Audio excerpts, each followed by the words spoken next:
مادر عزیز فریدون بروز تویش تبریک و تهنیت گفته بگذار در زندگی دستی کم نبینی سربلند خانه آباد باشی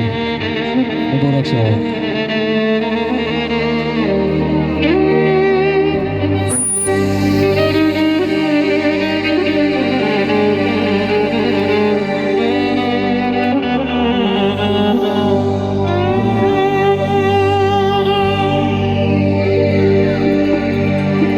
پشیمانی سخن در عهدی پیری میزنم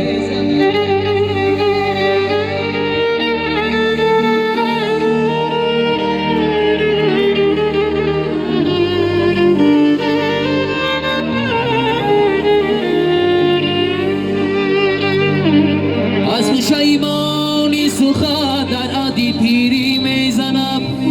لب دندان میگزم اکنون کی دندانم نماند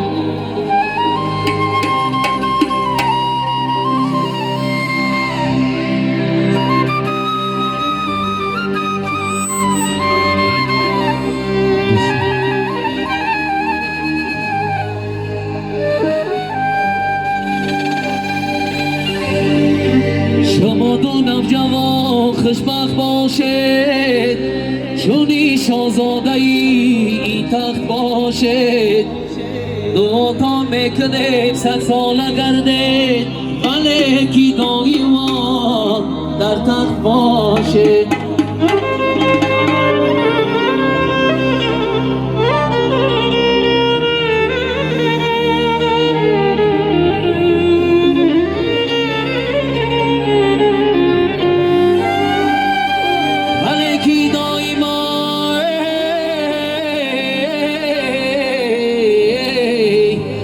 تخت باشید یاره